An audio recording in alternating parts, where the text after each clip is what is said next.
A Web Rádio Fraternidade apresenta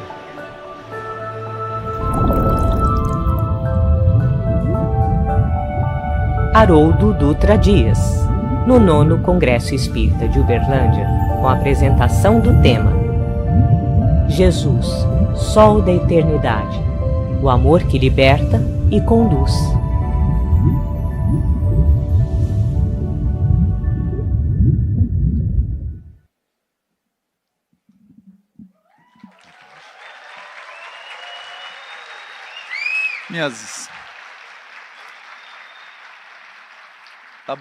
Tá bonita a vista daqui. Tá maravilhoso. É um trabalho de amor. E desse casal, e um trabalho de amor de vocês, todos que estão aqui, eu gostaria de dedicar essa palestra a todos os expositores espíritas que estão participando desse evento, que já passaram por aqui e que vão passar ainda. E eu vou eleger um deles, que é o Simão Pedro, para representar esse amigo do meu coração e tantos outros que estão aqui. É difícil falar de Jesus, porque dá-nos uma impressão inicial de que temos a mesma estatura que Ele, o mesmo tamanho que Ele. Mas o Cristo é imensamente maior em amor, em sabedoria e em experiência evolutiva. Por isso, toda vez que abordamos a figura do Cristo, nós somos como um singelo pescador que lança as redes sobre as águas na esperança de colher alguns peixes. Toda vez que nós abordamos a figura do Cristo, o que captamos, na verdade, são aspectos da sua grandiosa figura, que nós podemos captar. Talvez aspectos com os quais nós estejamos em maior sintonia. Aspectos da personalidade do Cristo que nos tocam mais diretamente, mas não Ele por completo. Então, logo eu percebi, ao receber o tema, deveria falar como o centurião de Cafarnaum. Senhor, eu não sou digno que entreis na minha morada, mas dize uma só palavra. Não cabe a figura do Cristo na minha compreensão. Então, achei por bem falar não da grandiosidade que eu não consigo acessar do Cristo, mas falar da nossa compreensão do Cristo. A compreensão que temos do Cristo é relevante. Porque você se relaciona na medida direta da compreensão que você tem da pessoa com a qual está se relacionando. A sua compreensão sobre o outro determina a qualidade e a intensidade da relação que você terá com essa pessoa. Portanto, é importante trabalharmos a nossa compreensão do Cristo para que a nossa relação com Ele seja mais intensa e de maior qualidade. E para falar da nossa compreensão do Cristo, eu escolhi o caminho da história. As compreensões que já tivemos do Cristo. Para encerrar essa reflexão com a proposta que a doutrina espírita faz a cada coração no sentido de ressignificar, de ampliar a compreensão que cada um de nós tem e teve do Cristo. Esse é o percurso. E decidi começar por uma história singela. Porque não poderia deixar de lado, nesse percurso histórico, as revelações. A primeira revelação, a segunda revelação e a terceira revelação. Nós vamos começar na primeira e terminar na terceira, como tem que ser. Era rei em Israel Davi. Davi é rei, Davi é general, mas Davi é salmista. Davi é cantor, Davi é letrista. Você deveria convidá-lo para uma parceria. A maior parte dos salmos ele compôs, inspirou ou encomendou. Dos salmos sobraram as letras. E temos que fazer um esforço para lembrar das melodias. Letras importantes porque retratam uma compreensão de Deus, da vida e das pessoas, daqueles indivíduos que participavam da implementação da primeira revelação. E digo isso para mostrar a estatura de Davi. Nesse dia, Davi, num dia chuvoso, Davi estava no seu palácio e ele olha para a Arca da Aliança. O símbolo, a metáfora da primeira revelação. Porque, segundo a tradição judaica, na arca estariam as duas pedras que resumem a lei, conhecidas por nós por 10 testamentos. Os 10 mandamentos. Desculpem, os 10 mandamentos. 5 mandamentos numa pedra, 5 em outra. Mais a vara de Arão. E a arca coberta pelos 2 querubins, com suas asas, simbolizando que não se chega à angelitude sem o cumprimento da lei de justiça, amor e caridade. Ele olha para a arca e diz: não é justo que o rei more melhor que a arca.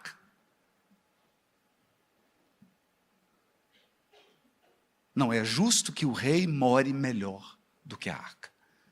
Preciso construir um templo para abrigar a arca. E ele chama o profeta Natã. Esse profeta é danado. Mas ele seduziu Natã. No primeiro momento, Natã falou: que ideia brilhante, meu rei. Um templo suntuoso, um templo imperial para abrigar a arca. Estou emocionado. E sai. Na linguagem metafórica da Bíblia hebraica,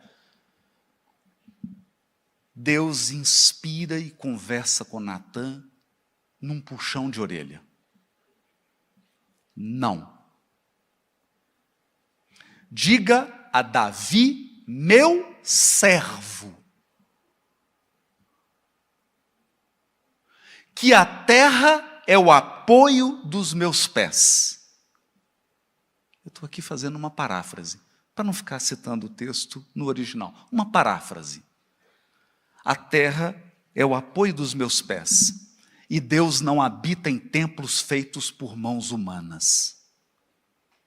Diga, meu servo Davi, que eu vou construir meu próprio templo. E meu templo será meu filho. Da raiz de Jessé, descendência de Davi, meu servo.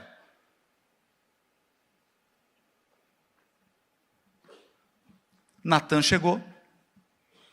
E o Davi: Natã, e aí? Trouxe a planta? Falou: meu rei, não é o Roberto não, é o Davi. Meu rei, você não pode construir o templo. E repetiu isso. A primeira compreensão de Jesus foi essa expressa por Davi. Davi pensou: será meu filho. Meu filho. da raiz de Jessé. Jessé é meu pai. É meu ancestral. Um filho que será um tempo, descendência do meu servo Davi, é meu filho. Qual a primeira expectativa? A primeira expectativa, Jesus é Salomão. Próspero. O homem mais rico. Sábio, o mais sábio. Rico, sábio.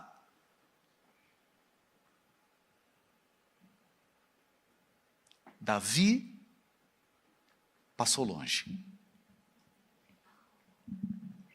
Passou longe. Passou longe porque a descendência não seria tão próxima assim.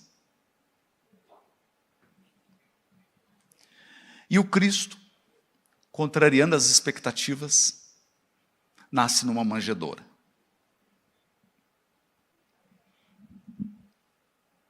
Discute apenas uma vez com os doutores da lei.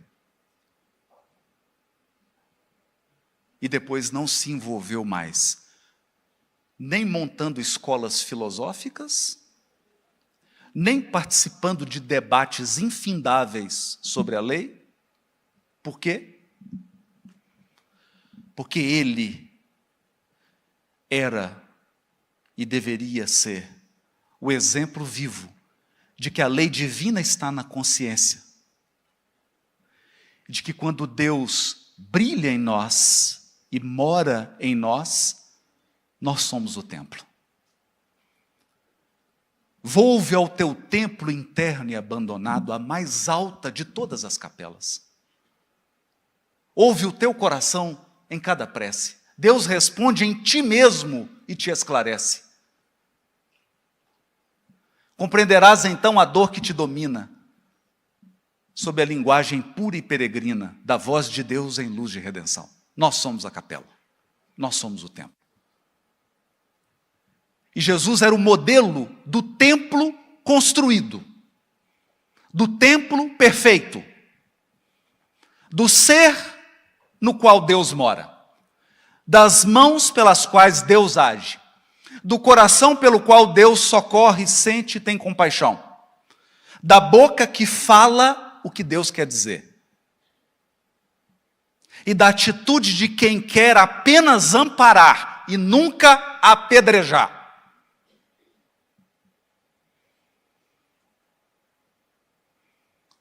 Falhou Davi na sua perspectiva. Então veio Isaías. 600, 700 anos antes de Cristo. Isaías viu uma fresta de luz. Isaías viu o que todos temiam. Porque a expectativa, já que ele não fora Salomão, já que Jesus não era Salomão, a expectativa agora é de que ele seria um general, com amplos poderes bélicos para se engajar pela força e pela violência num projeto político de libertação do povo hebreu. Alguém disposto a matar em nome de Deus. É atrativo. Atrai milhões de corações até hoje. É sedutor. É sedutor. Muitos ainda enxergam Jesus como um símbolo de poder que massacra, mata e submete.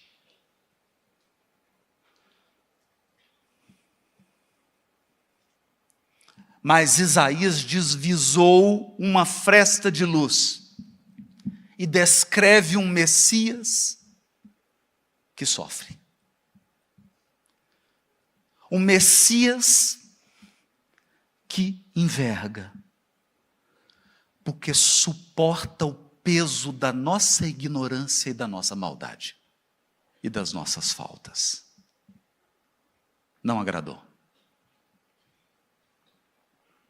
Esse trecho da profecia foi esquecido, escondido, desprezado. E então vem o Messias. Vem Jesus.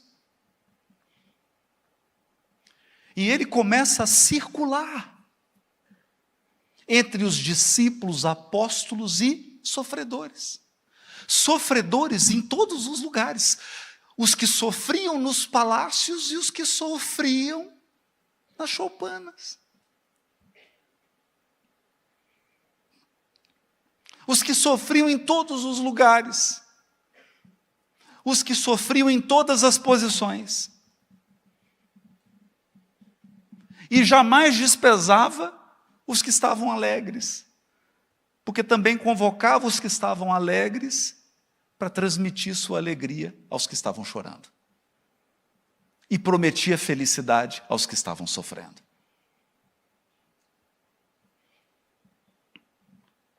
No entanto, por lidar com uma mentalidade espiritual ainda infantilizada, como se dá hoje com a maioria dos encarnados da Terra, ele precisava produzir sinais que fossem capazes de convencer da força do seu ser. Então ele anda sobre as águas, ele cura leprosos, ele multiplica pães, ele faz tantos sinais. Ele fez tantos sinais que os apóstolos acreditaram que ele se resumia a sinais. E então, quando ele é preso, o que os apóstolos esperam? Um sinal. Um sinal em que ele agora vai libertar a si mesmo. Ele que libertou tantos, ele que curou tantos, ele que salvou tantos, agora, com muito mais propriedade, usaria do seu poder para salvar a si mesmo. Mas ele não fez. E do momento da prisão até a crucificação, nós assistimos a um Jesus que silencia. Toda vez que se tratava dos interesses do outro, ele sempre ergueu a voz. Quando se tratava do interesse dele, ele silencia. Não se defende. Não salva a si mesmo. Não cura suas feridas. Não cura suas feridas. E prefere suportar a nossa antiga e milenar violência vestida de fé. Porque, infelizmente, os encarnados mais violentos do planeta são os religiosos.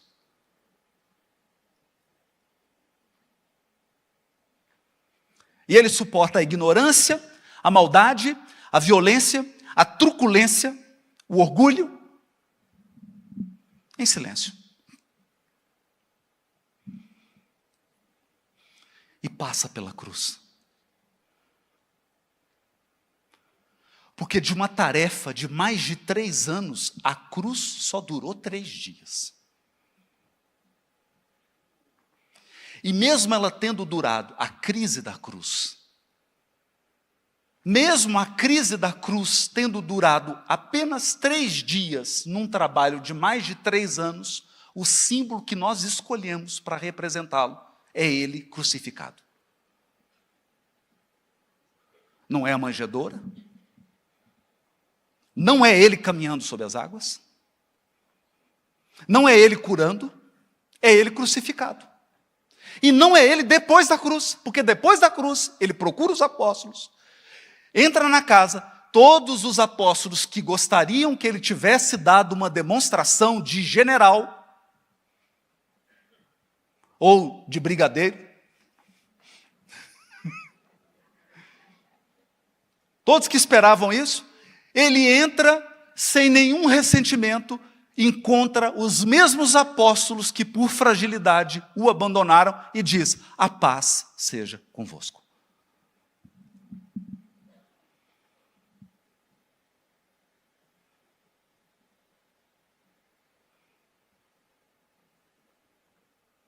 E logo depois da cruz, o que nós temos? Um domingo ensolarado. E ele se encontrando por primeira vez com Maria de Magdala. Portanto, o evangelho começa numa noite estrelada, numa estrela incomum, em Belém, e termina com um domingo ensolarado. Mas o símbolo que nós escolhemos para representar esse evangelho não é nem a noite estrelada, nem o domingo ensolarado. É ele pregado na cruz.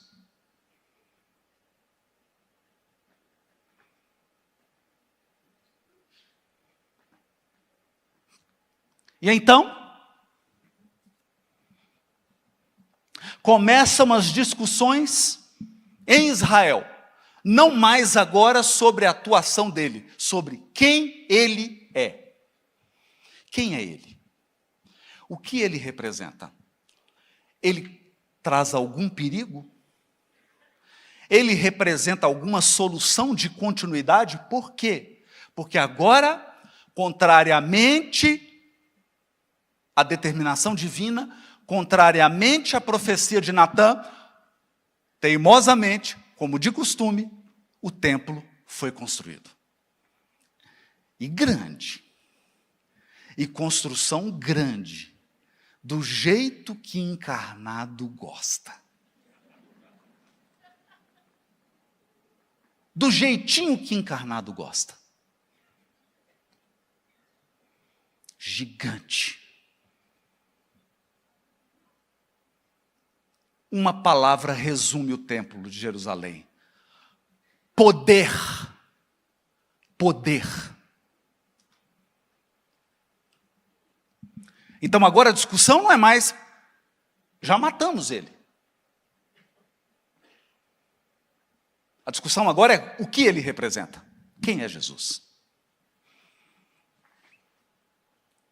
Agora eu vou ter que pedir ajuda aos universitários. E nós temos, está em Atos dos Apóstolos, mas está descrito pela mediunidade de Francisco Cândido Xavier no livro Paulo Estevam de uma forma magnífica, que eu peço licença para ler. O primeiro debate sobre quem é Jesus? O que ele representa? O que ele representa? Qual a compreensão devemos ter dele?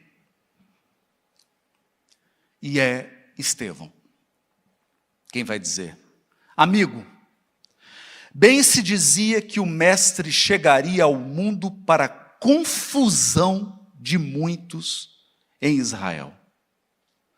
Toda a história edificante do nosso povo é um documento da revelação de Deus. No entanto, não vedes nos efeitos maravilhosos com que a providência guiou as tribos hebreias no passado, a manifestação do carinho extremo de um pai desejoso de construir o futuro espiritual de crianças queridas do seu coração?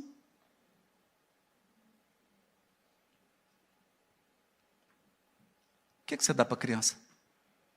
Mamadeiro. O que você dá para a criancinha? Berço. O que você dá para a criancinha? De vez em quando, bala,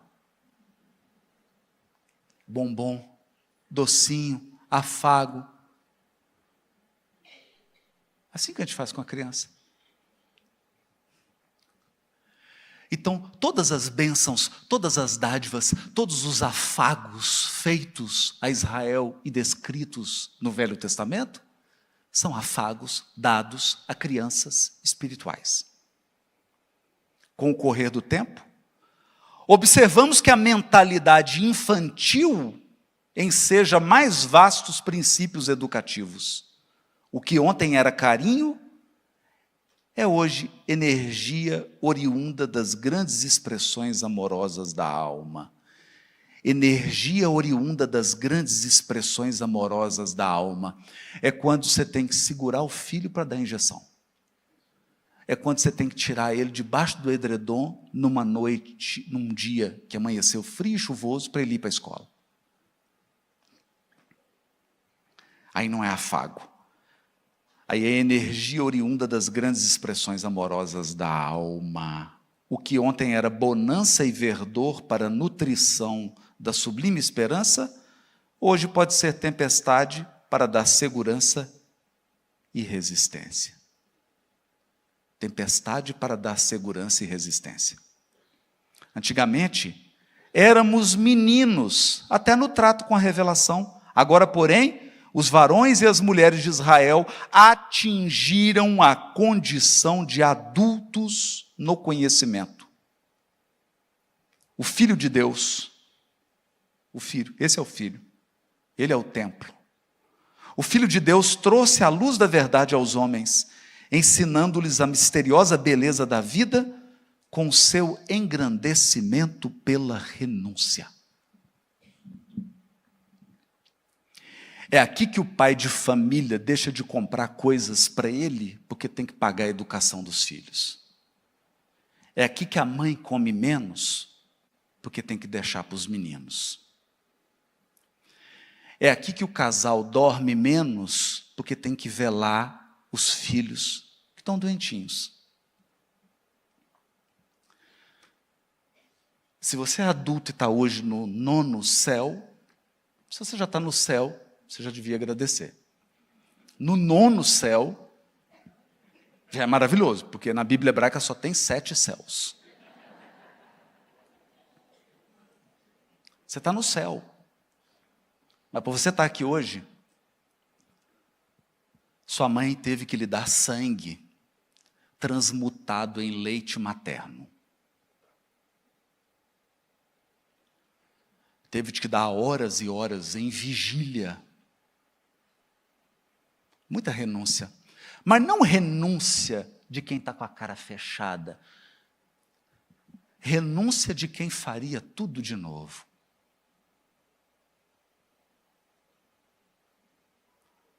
Renúncia de quem voltaria no tempo e repetiria tudo de novo.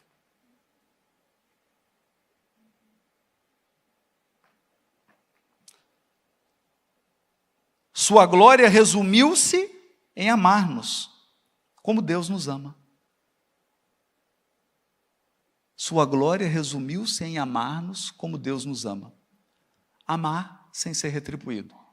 Amar sem ser reconhecido.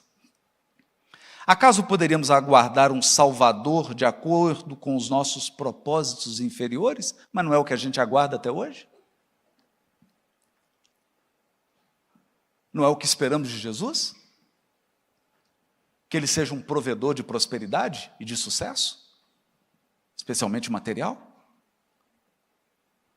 Ou que a cruz seja um amuleto para afastar todos os males da nossa casa? E de preferência, que esses males vá para a casa do vizinho?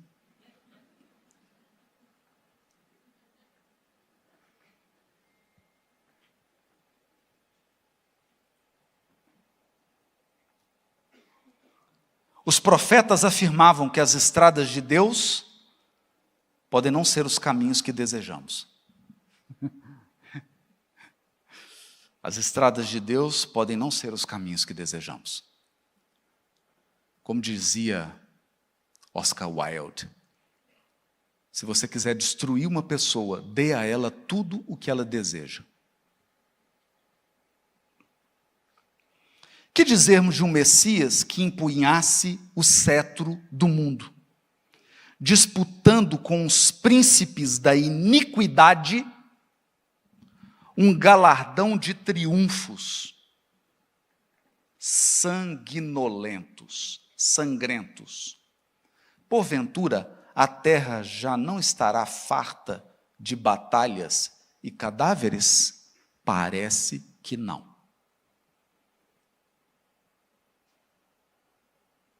Parece que não. Tem muita gente ainda querendo ver sangue em nome de Deus.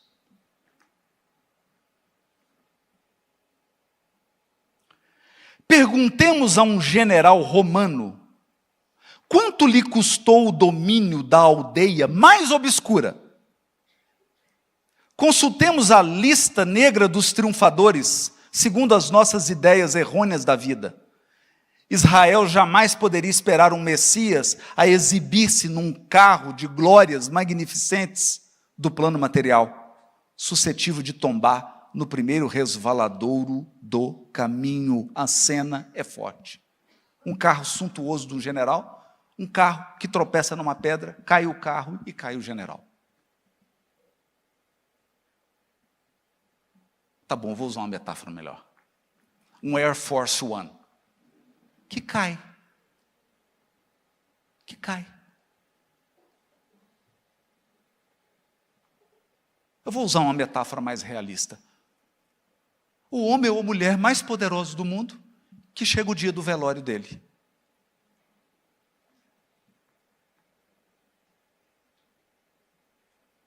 Vocês já viram como é que é bonito o velório de pessoas poderosas? Você quer? Quer?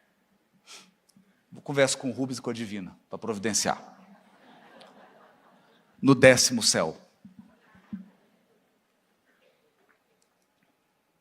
Não pode. Essas expressões transitórias pertencem ao cenário efêmero, no qual a púrpura mais fulgurante volta ao pó. Ao contrário de todos os que pretenderam ensinar a virtude, repousando na satisfação dos próprios sentidos, Jesus executou sua tarefa entre os mais simples ou mais desventurados, onde muitas vezes se encontram as manifestações do Pai que educa através da esperança insatisfeita e das dores que trabalham do berço ao túmulo a existência humana. Por quê? Por que nós separamos a dor do amor? É possível educar sem dor? Não. Maurício, quando você aprendeu a tocar violão, doía a ponta dos seus dedos? Doía? Doía? Agora está com calo, não está? Como é que você reconhece violonista? Olha para o calo. Olha aqui os dedos. Está cheio de calo. Sabe o que é calo? É dor que foi acolhida e se transformou em resiliência.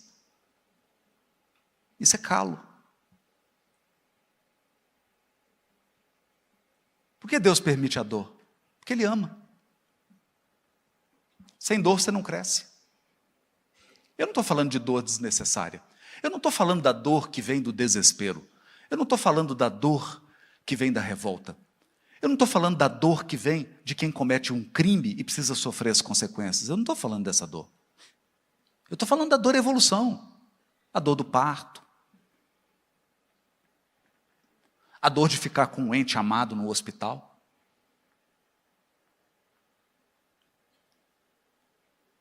A dor de acompanhar o filhinho, a filhinha doente. A dor de ter que varar a noite para poder estudar. A dor de ter que vencer uma dificuldade. A dor de ser casado. Não é? Eu assistia um programa evangélico nos Estados Unidos. John Piper, grandes teólogos, né? Tinha um casalzinho, 55 anos de casado. E aí o John Piper perguntou para o senhorzinho, em algum momento, 55 anos de casado, já pensou em divórcio? Ele olhou para a esposa assim, olhou para o John Piper e falou, divórcio? Divórcio, bem? Divórcio? Não, divórcio? Não, homicídio sim, divórcio não.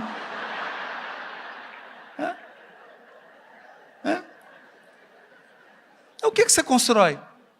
O que você constrói? Como é que você constrói um relacionamento duradouro? Um relacionamento que depois você colhe os frutos do amor verdadeiro, achando que você só vai ter prazer, que não vai ter dor. E não é só a dor da imperfeição do outro ou da sua imperfeição. A dor das vicissitudes da vida corporal, a dor dos perrengues que a gente passa juntos, os perrengues chique. Você já passou perrengue chique? Tu tinha uma expectativa e não foi nada daquilo? Não é? O Evangelho é amor em sua expressão mais sublime. O Mestre deixou-se imolar, transmitindo-nos o exemplo da redenção pelo amor mais puro. Mas não foi fácil. Estevão tentou trazer-nos uma compreensão mais profunda de Jesus, mas os séculos passaram. Sabe o que fizeram? Fizeram o seguinte: esse evangelho está muito simples. Nós precisamos de um evangelho que esteja no poder político e econômico do mundo. Então surge o cristianismo romano. O cristianismo romano é interessante. Porque aí você apaga Jesus e fica com o império.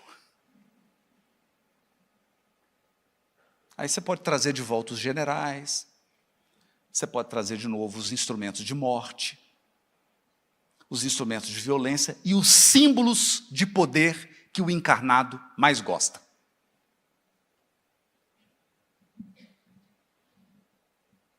E detalhe, todos esses símbolos de poder o caixão filtra. Quanto você leva de recurso financeiro no caixão? Quanto que você leva? Chega lá no mundo espiritual, e aí? Economizou? Trouxe quanto? Caixão, dá para levar no caixão? Comida dá? Café, pão de queijo? Não? Título, diploma, título, dá para levar? No caixão? Porque até para o caixão dá, mas para depois do caixão. Porque o caixão é porta, você passa por ele. Você só passa por ele. Dá para levar? Título? Dá? Não. Cargo? Dá? Dá para levar? Cargo? Dá? Dá para levar sua casa? Minha casa, minha vida? Dá? Não? Não, você morreu. Fica a vida biológica e fica a casa. Direito autoral, dá para levar? Não dá. Não dá. Veja o processo do caso Humberto Campos. Dá para levar direito autoral? Não. Qual foi a decisão judicial? Direito autoral não vigora para os mortos. Que bom, imagina, morto pagando imposto, declarando imposto de renda. Então o caixão filtra todos os nossos símbolos de grandeza e poder. Não que eles não sejam importantes. Eu não estou desmerecendo nenhum deles, eles são instrumentos de crescimento, se você souber usá-los. Se você souber usá-los. Porque o conhecimento que você adquiriu para conquistar um título, ninguém tira de você. Pode tirar o título, não o conhecimento. A experiência que você tem comandando e exercendo o poder, ninguém tira de você. Tira o cargo e o poder, mas não a experiência. Percebe? Então é tudo instrumento. Então agora, o evangelho estava com o império. O que nós construímos? Eu vou relembrar.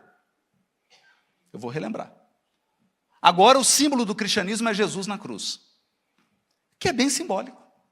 Faz sentido.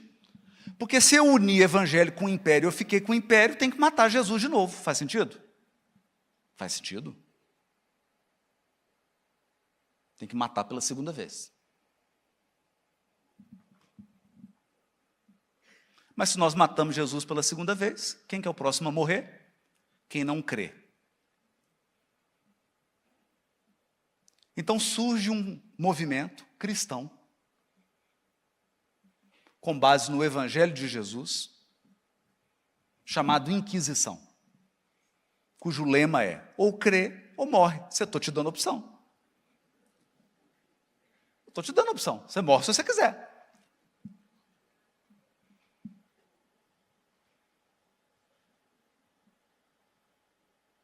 Você morre se você quiser.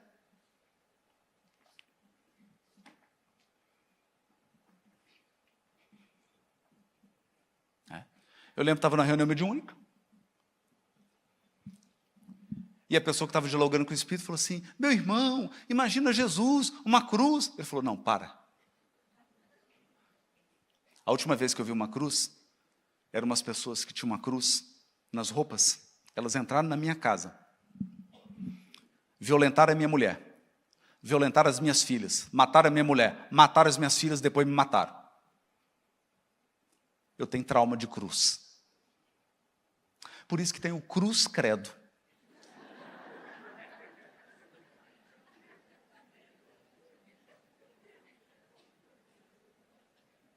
Essa foi a compreensão de Jesus. Depois de matar muitas pessoas, porque eu espero que a gente não esqueça da noite de São Bartolomeu, que tem muito espírita que estava lá. Que a gente também não esqueça da Inquisição Espanhola, porque muitos estávamos lá. Credo. Cruz credo. E nós passamos. E entra o século XX. E agora, a nossa compreensão de Jesus é o Jesus dos sinais. O Jesus dos sinais é maravilhoso. É o que está mais em moda hoje. Qual que é o Jesus do sinal?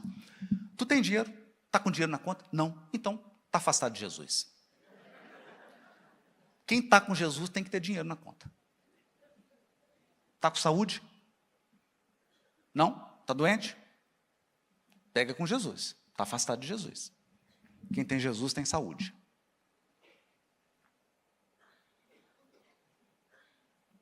Tem prosperidade? Está com prosperidade? Está aqui?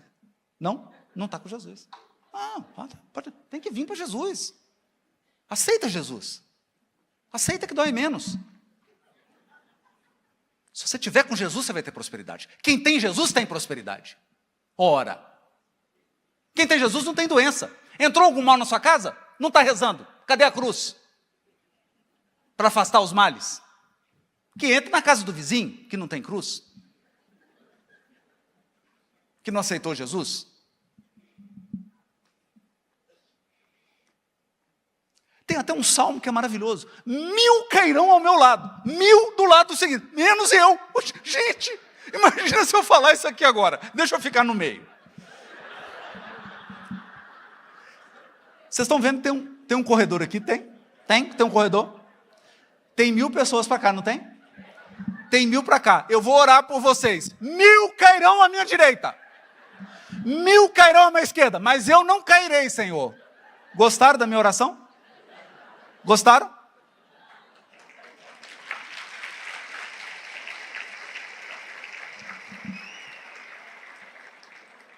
Que prece é essa?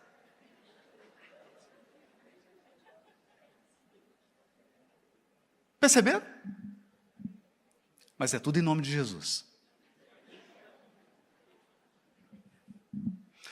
Tem outros aspectos da deturpação de Jesus, mas eu não quero entrar, porque eu não quero impregnar a mente de ninguém aqui com quadros mais infelizes. Nenhum expositor espírita deve fazer isso.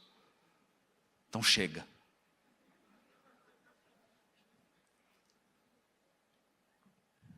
Então, já que os vivos não deram conta, os mortos tiveram que ajudar.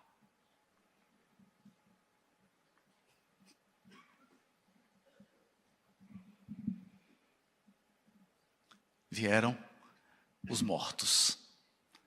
E os mortos falaram. Falaram.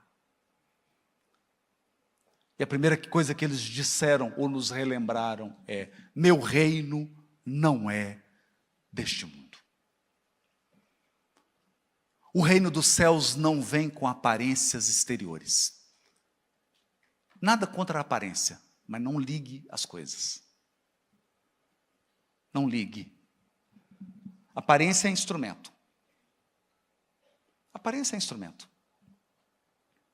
Às vezes está bom na aparência, às vezes não está. Eu lembro aqui do Ariano Suassuna, dizendo que uma senhora chegou para ele e falou assim, você é de qual signo? Ele, geminiano. Ah, então você tem duas caras. Aí ele falou assim, minha irmã, se eu tivesse duas caras, você acha que eu usava essa?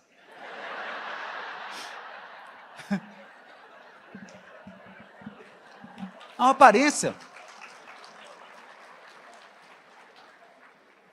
Aparência é instrumento. Aparência é instrumento. Não ligue a aparência ao reino, porque o reino dos céus não vem com aparências.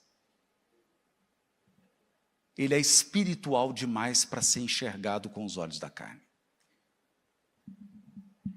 E no Evangelho segundo o Espiritismo está uma mensagem de uma rainha francesa, a realeza de Jesus. A realeza de Jesus. Um rei no mundo dos espíritos, um rei terrestre, o governador planetário, tem tanto poder que nunca usou para ferir. Sua palavra é tão poderosa que nunca foi usada para diminuir ninguém, para machucar ninguém, só para curar.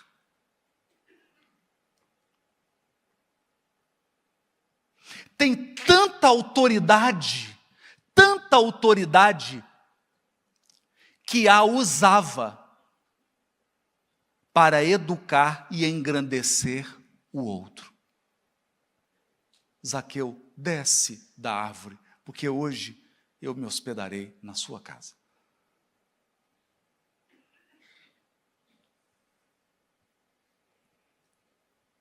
Percebe?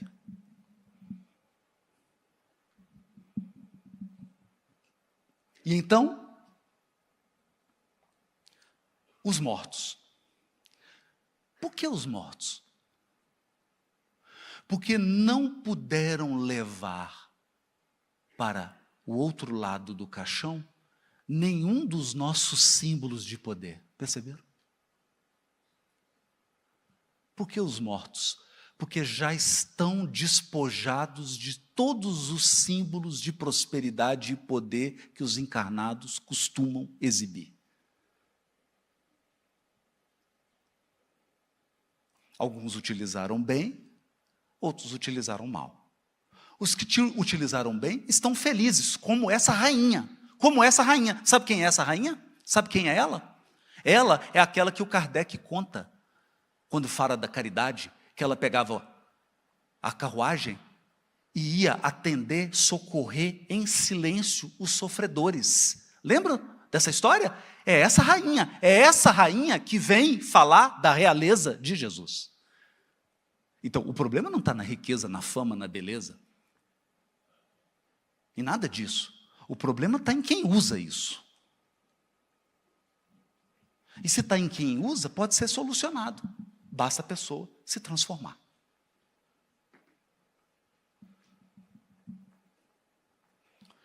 E então, revivescendo o Evangelho e nos apresentando de novo o verdadeiro Jesus, vêm esses mesmos mortos e nos dizem, Ele é o guia e modelo.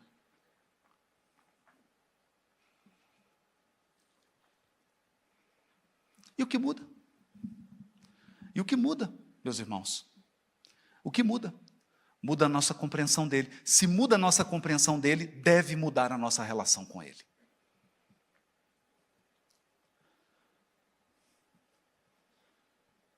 E como ele quer ser visto? Porque se eu não posso vê-lo em toda a sua grandeza, qual dica ele nos dá? Como ele quer ser visto? Eu vou selecionar duas passagens. Duas. A primeira está em João. Ele diz assim, tenho-vos chamado amigos.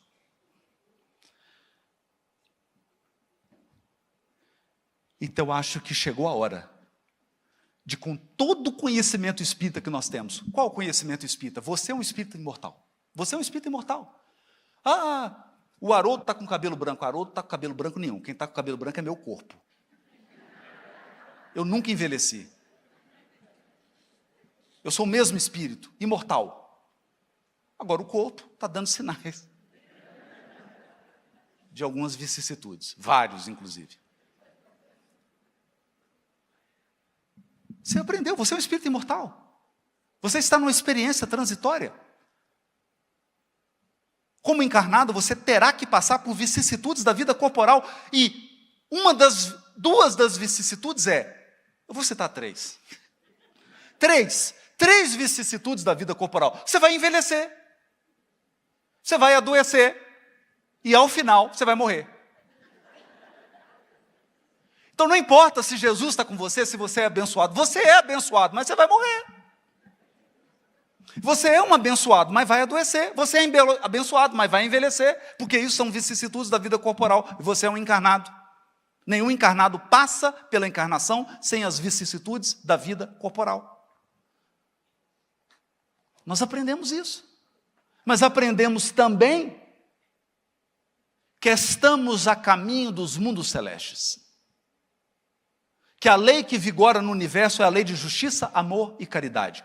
E que a misericórdia de Deus paira no mesmo nível da sua justiça. Portanto, nada do que você faz fica sem consequência. Porque o universo é um universo moral e responsável. Dois princípios vigoram no universo: a moralidade e a responsabilidade. Você é responsável por tudo o que escolhe e faz. E terá que lidar com as consequências. Como você vai lidar? É uma escolha sua.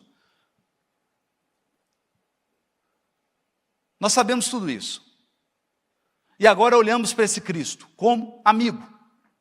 Outra maneira que ele nos ensina: vós me chamais mestre, dizeis bem porque eu sou. Então, ele é um amigo.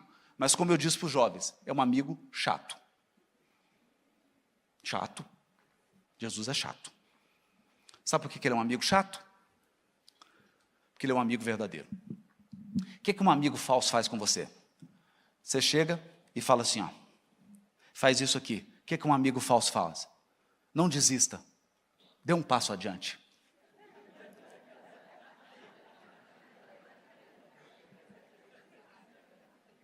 O que o amigo verdadeiro faz? Meu amigo, recua. Não faz isso. Recua. Você vai cair. Qual que é a sensação que vem no seu coração? Mas isso é chato, hein? Não posso fazer nada do meu desejo, do meu capricho.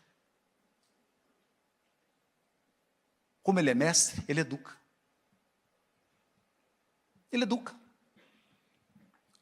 Então alguém fala alguma coisa atravessada, você fala assim, me dá 3 segundos que eu vou te dar uma resposta. Aí vem Jesus, toca nos seus ombros e fala assim, cala meu filho. Já aconteceu isso com você no grupo de WhatsApp? Já? Tem até uma figurinha. Eu ia falar, mas Jesus tocou no meu ombro e falou, meu filho, cala. Não é? É um amigo, mestre, ele te educa. Ele te educa. Então, deixa eu dizer uma coisa. Eu gostaria de encerrar dizendo o seguinte. Alguns estão assim, graças a Deus. Deixa eu te dizer uma coisa. Se nós entendermos isso, nós resgatamos a nossa relação com Jesus. Ele é um amigo e mestre. Tem muito mais experiência do que nós. E ele conhece todos os caminhos pelos quais nós trilhamos e, portanto, todos os desdobramentos desses caminhos. É bom falar com ele. Mas, para encerrar, ele não vai te responder falando com você. Você não vai dizer assim, amigo, mestre, o que eu faço? Eu estou no lugar certo? É aqui que eu devo ficar? O que eu faço agora? Que decisão que eu tomo? Ele não vai chegar assim, oi Haroldo, sou eu, Jesus. Não, se for, cuidado. Tem um problema sério contigo. Não vai ser assim. Como que ele se comunica com você? Você não manda emoji no WhatsApp? Você não manda emoji? Já mandou algum? Não é? Tem uns amigos meus que mandam emoji que é com a minha foto, geralmente em palestra. Aí teve uma que eu fiz assim, mandei um coraçãozinho, aí o emoji sou eu mandando um coraçãozinho. Eu falei, meu Deus, que coisa ridícula. Mas é um emoji. Então, aí eu mando um coraçãozinho, não é? Assim, ai, Deus abençoe. Aí manda uma mãozinha, não é? Jesus te manda emoji. Como é que ele te manda emoji? Você começa a conversar com ele, você está angustiado. Você fala, Senhor, mestre. Eu não gosto de chamar Jesus de Senhor. Eu falo, amigo, mestre, eu estou angustiado. Eu estou angustiado. Olha, está acontecendo isso, deu errado, tudo errado. Eu já achei que ia ser assim, está tudo dando errado. Passa 30 segundos, eu começo a sentir um trem aqui dentro. Gente, não é aquele troço que anda em trilho, não, é um trem. É um trem, uma coisa. Eu começo a sentir uma coisa, um trem que fala assim, está tudo certo. Está tudo certo. Aí eu comecei angustiado. Você está me acompanhando? Eu comecei angustiado. 40 segundos depois, eu estou com um trem aqui dentro, que está me enchendo de esperança. O que é isso? Emoji que Jesus te mandou. É um emoji, porque ele comunica com você através do seu sentimento. Ele comunica com você através de sentimentos que ele desperta em você. Sentimentos que ele desperta em você. Então, você entra assim, tem hora que você afasta e fala assim, mestre, eu vou matar. É agora. Só uma torcida no pescoço.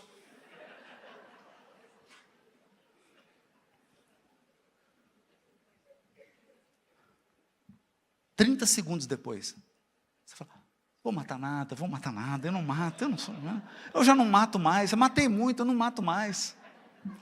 Não mato, Senhor, não vou matar não. Eu vou só responder esse zap. Não, eu vou entrar na internet, eu vou responder isso. Eu vou fazer um comentário aqui, nesse post. Aí, dá 10 segundos depois, você fala assim, vou não, Senhor, vou não, mestre, eu vou ficar em silêncio. E ele comunicou com você e conseguiu. Aí você sai, não mandou mensagem, não matou, não fez nada, ficou em silêncio. E ele fala assim, filho, estou orgulhoso de você. Continua assim. Mas tem situações que você fala assim, mestre, eu não sei o que eu decido. Agora me pegou desprevenido, Senhor. Mestre, eu estou perplexo.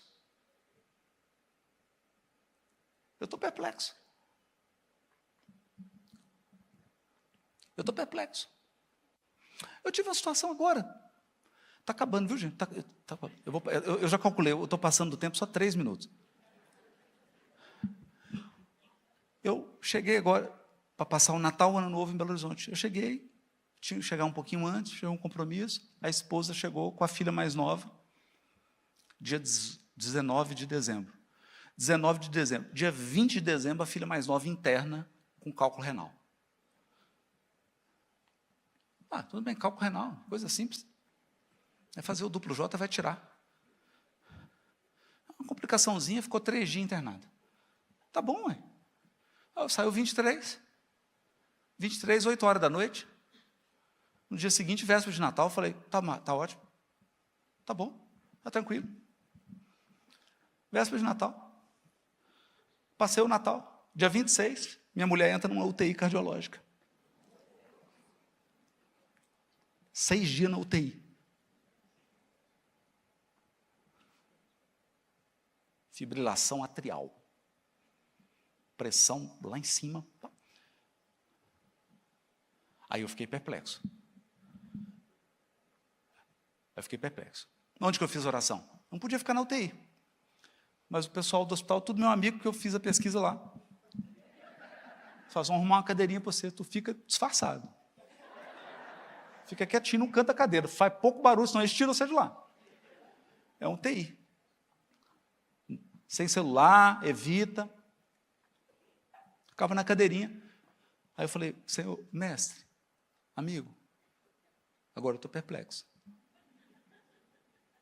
Eu queria só passar o Natal, o Ano Novo. 6 dias na UTI, 2 no quarto. Perceberam? Só que foi bênção. Foi uma bênção atrás da outra, porque tudo se resolveu. Aí chegava um médico, chegava aqui, resolvi. Minha esposa é católica. É católica. No 5º dia da UTI, e ela está gravando, né? Ela é muito corajosa, ela não tem medo de hospital, corajosa, não tem medo de hospital, não tem medo de doença, nada disso. Não tem medo. Aí, ela estava lá corajosa. Vocês entenderam? Corajosa, tal. E aí, está tão corajosa que deram um remedinho só para ela poder dormir. Era muita coragem numa UTI, não é bom. Você ficar muito corajoso. Deram um remedinho, ela dormiu, tá? Daqui a pouco ela acorda chorando. Aí eu cheguei, ela fala assim, você não sabe o que aconteceu. Eu falei, o que foi, amor? O Chico esteve aqui. Eu falei, meu Deus. Aí, no primeiro momento eu falei, estou viúvo. Aí eu falei assim, o que ele falou? Olha, ele esteve aqui. Ela é de Uberaba, minha mulher. Aí ele pôs a mão no meu coração e falou assim, minha menina, para que tudo isso?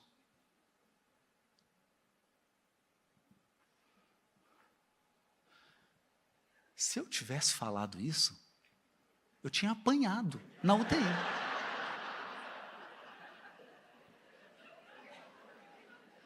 Eu tinha apanhado. Quem ia para o leito ao lado seria eu. Ele falou, minha menina, para que tudo isso? E sorriu para ela.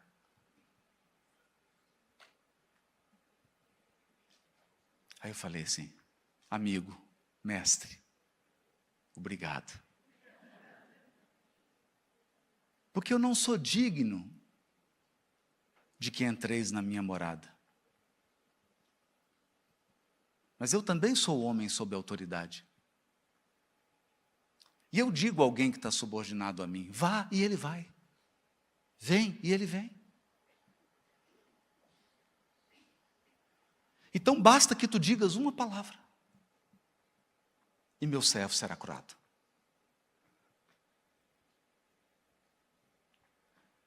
Então eu disse para ele, Senhor, eu não sou digno que entreis na minha casa. Mas uma palavra tua acionou o maior cisco do Brasil.